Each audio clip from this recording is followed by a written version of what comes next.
Hi, I'm Mary Poplin, and today we're going to show you how to use the PixelChooser to create roto-masks inside of Avid Media Composer in order to isolate effects. You can use the PixelChooser for localized blurs or color corrections, for day for night shots, or to create cutouts so that you can put objects into a scene and make it fit seamlessly into the shot, like this title shot.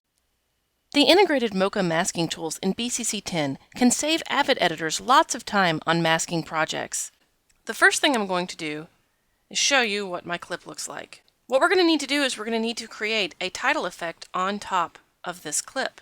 So I'm going to go to BCC 3D Objects, and inside of BCC 3D Objects I'm going to grab Title Studio.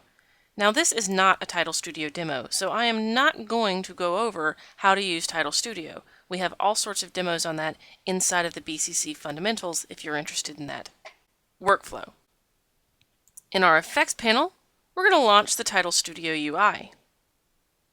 Now I'm simply going to open a project that I've previously created, car text. Alright, now that we've opened our file, you can see we've just done reflective 3D text and done a simple animation on top of our effect. Now all we have to do is apply our effect. And what you'll see is that our text is now applied to our shot. But how do we put the car back on top of the text? Well, what we're going to do is we're going to create a new track. To create a new track, we right-click and select New Video Track. Now we can drag our footage right back to our timeline and make sure it lines up. From here, we select BCC Key and Blend. And then we select the BCC PixelChooser. This is now powered by Mocha. We'll simply drag that onto our timeline, and inside of the PixelChooser, we're going to go to PixelChooser Mask and Mocha. We're going to turn Shapes to Mocha Spline. Under Title Mat, we're going to launch Mocha. You may get a warning that says this host is not set to full resolution. Tracking at reduced resolution can be faster but less accurate. That means that it's going to use the Avid proxy mode to track. We don't want to do that. So we're going to come down here to the bottom left-hand corner to the Video Quality menu, and we're going to make this icon completely green by clicking it. Now when I launch Mocha, I will have no warning, and I can track and roto my shot. Let's talk about some of the controls that you need to know in order to use Mocha. First is your Pick tool. The Pick tool allows you to make selections. The next icon that you need to know is the Create X-Spline layer. Simply select Create X-Spline and draw a shape around a plane that you would like to track inside of Mocha. We have Beziers if you would like to use Beziers, but I don't like them as much, and here's why. Because with Beziers, I have to worry about two different points. With X-Splines, I can simply select my points and relax for a curve or pull tight for corners. And your Show Transform tool is used to manipulate your spline. Simply click and drag to select your points and manipulate your splines based on the Transform tool. The Transform tool allows you to have more natural looking animation by allowing you to select multiple points at once and transform them all at the same time. Another tool you need to know about is the Surface tool. The Surface tool is the representation of your track inside of Mocha. You can align the Surface tool wherever you like in your shot as long as it corresponds to a plane. The Grid tool is a child of the Surface tool, and the Surface tool is a child of the track, which means your Surface tool will follow whatever your track is doing. So, if I were to go ahead and hit track forward on this, you'll notice that the Surface tool follows the front of this car, because that's what I'm tracking with planar data, and it doesn't matter if I move the spline, the track remains the same. It's important to note that the spline is where the track is looking, not how the track is animating. If you need a very accurate track, you should always turn the grid and surface on in order to check your track first. So what is planar data? It sounds like a buzzword. Now, planes sound like a buzzword, but they're exactly what you think they are. A plane is any flat surface having only two dimensions, such as a tabletop, a wall, or a television screen. Planes provide much more detail to the computer about an object's translation, rotation, and scaling than is possible with point-based tracking tools. Even as an object leaves and enters frame, there's usually enough information for the planar tracker to maintain a solid track of the object. When you work with the Mocha tools, you will need to look for planes in the clip. More specifically, you will need to locate planes that coincide with movements that you need to track. For this car, you can track the side of the car and the hood of the car. We're actually going to cheat and track both of these at the same time, but this only works because we're having a minimal movement in the shot. If I were to break this car into a bunch of different planes, those planes might look something like this. Think of how your object would look if it were a minimalist, cubist design, and that's about where your planes are going to be. You're going to pretend to be Picasso right now. Now I'm going to go ahead and go to my layer controls, and I'm going to double click my layer and rename it to front car track. Your layer controls and layer properties are another important thing to know about inside of Mocha. The eye icon here is your visibility for your layer. If you turn your eye icon off, your layer spline and surface tools are no longer visible. The gear icon represents the layer being trackable. Once you are done tracking a layer, you want to turn the gear off, thereby making it to where you can no longer track this layer, using your track buttons right here. The lock icon locks your layer so that you can no longer affect it in any way. Layer properties are important because of link to track. Inside of link to track, if you make a new shape, if I were going to outline my headlights, for example, I can simply go to my layer, name this headlights, and in link to track, we link this to front car track. And now my headlights follow my track. These need some animation because the front of the car is actually curved, so I have to animate how those headlights change over time. That's very easy. I can simply take my transform tool and adjust the size of my shape, just like this. Now my headlights animate correctly throughout the shot. Let's talk about some of our track settings. When you track in Mocha, you always want to track from areas of the most detail to areas of the least detail. That is to say, when your object is the largest in frame, least blurry, and also the most parallel to the camera. If I were going to track the side of the car, it would not be wise to track from the end of the shot. Instead, I would want to track somewhere in the middle where I have a combination of all three of those parameters. You're never going to have the perfect set of parameters in order to track. So, let's simply draw around the side plane of our car using the X-spline, and let's talk about some of our settings in the Track tab. Minimum percent of pixels used you can think of in terms of your accuracy. The larger my shape, the smaller Mocha will make this number, because the amount of pixels I'm tracking is the accuracy of Mocha. Mocha will usually give you the best settings for minimum percent of pixels used, but if you find your track is slipping, you can simply click and drag in a clockwise rotation to increase your minimum percent of pixels used. For the motion that we track translation, scale, rotation, shear, and perspective, but not everybody knows when is it appropriate to track translation, scale, rotation, shear, or perspective.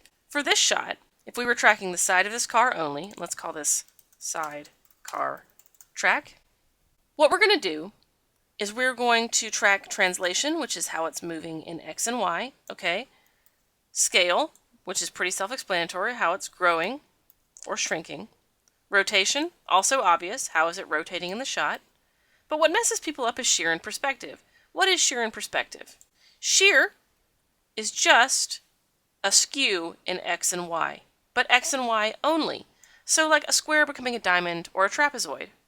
Perspective is actually that shift, but in Z space.